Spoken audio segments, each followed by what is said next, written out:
Yo quiero a mi mamá. A ver, durante casi 10 años, una joven intentó convencer a las autoridades de que su madre había asesinado a sus 2 hermanas. 10 años enteros. Exacto. Durante una década entera, la policía y los servicios sociales escucharon los espantosos detalles y decidieron que se lo estaba inventando. Que es algo que se te hiela la sangre de solo pensarlo. Totalmente. Hoy nos sumergimos en las notas documentales del caso de Teresa Knorr. Esto ocurrió en la California de los años 80 y bueno, la misión de este análisis a fondo es entender cómo la creencia ciega de la sociedad en esa figura de la madre protectora puede crear un punto ciego fatal. Un punto ciego que permite una crueldad inimaginable, claro. Eso es. Y quiero avisar desde ya que el material de hoy es sumamente duro. O sea, para quien nos escuche, es como una película de terror psicológico, donde el monstruo no se esconde bajo la cama, el monstruo es la propia madre. Es que es un caso que rompe todos nuestros esquemas mentales. Porque, a ver, no estamos hablando de un simple arrebato de violencia. Hablamos de un proceso de degradación sistemática y muy calculada dentro del propio hogar. Sí, para entender la magnitud de esto tenemos que ir a 1984, en Sacramento. Las fuentes detallan el primer asesinato. Su hija Susan, de 17 años. 17 años. Pues Teresa le dispara, le prohíbe ir al hospital durante días e intenta sacarle la bala con unas tijeras. Madre mía. O sea, es una barbaridad. Y claro, la infección avanza, así que la mordaza, la ata y la quema viva en un puente. Y el motivo, fíjate, el motivo documentado es casi lo más escalofriante. Ya, el odio a su juventud. Exacto. Un odio irracional y visceral hacia la juventud y la belleza de su propia hija. Hay un salto psicológico aquí que resulta genuinamente difícil de procesar para cualquiera.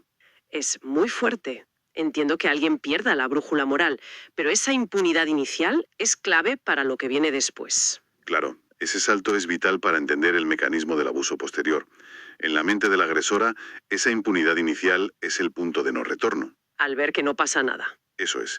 Ve que puede cometer un acto tan atroz y seguir con su vida sin consecuencias externas.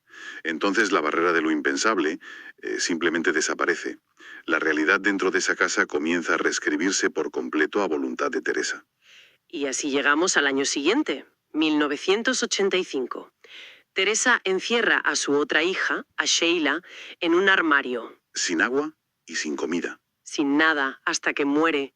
Y lo que a mí me cuesta asimilar es que obliga a sus propios hijos varones a vigilar la puerta. O sea, ¿cómo consigues que unos adolescentes hagan de carcereros de su propia hermana? Pues mire, es una dinámica que solemos asociar estrictamente a las sectas destructivas. Ya. Y funciona mediante el aislamiento extremo y la distorsión total de la realidad. Teresa cortó los lazos emocionales y físicos de sus chicos con el mundo exterior. Alternaba castigos brutales con pequeñas muestras de supervivencia. Claro, te vuelves dependiente de tu propio verdugo. Exactamente. Cuando creces en un entorno de encierro total, donde todo depende de una líder absolutista que además resulta ser tu madre, tu sentido de la realidad se fractura. Los hermanos escucharon los gritos de Sheila desde el otro lado de la puerta. Uf, qué horror. Luego el silencio. Luego notaron el olor. Y acabaron ayudando a deshacerse de los cuerpos porque, en su mente, aislada y aterrorizada, la voluntad de la madre era la única ley que existía. O sea que la casa operaba literalmente como un culto. Sí, totalmente. Eso explica la manipulación interna. Pero claro, el horror no se quedó contenido para siempre entre esas paredes. Terry, la hija menor, logró salir y relató estas atrocidades durante años a trabajadores sociales y a investigadores. Y aquí es donde chocamos contra ese muro de incomprensión institucional.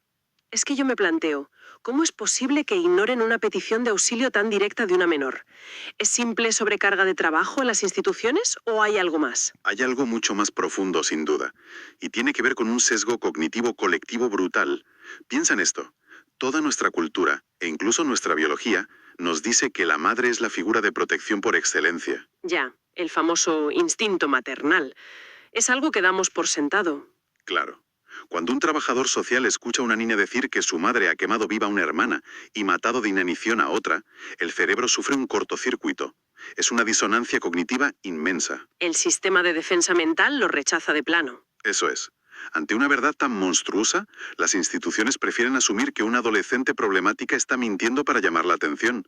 Es más fácil eso que aceptar una realidad que destruye el arquetipo maternal. Es decir, la propia atrocidad de los actos fue lo que protegió a Teresa. Exacto. Nadie quería creer que algo así fuera posible. Fíjate que este muro de incredulidad solo se derrumbó casi 10 años después, en 1993.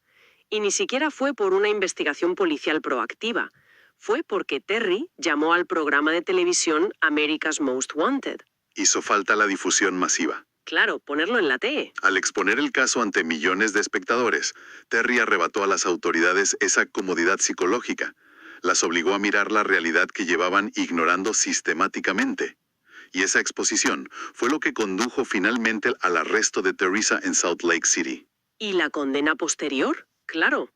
Las notas documentales nos dejan unos datos finales muy crudos. Teresa recibió 2 condenas a cadena perpetua.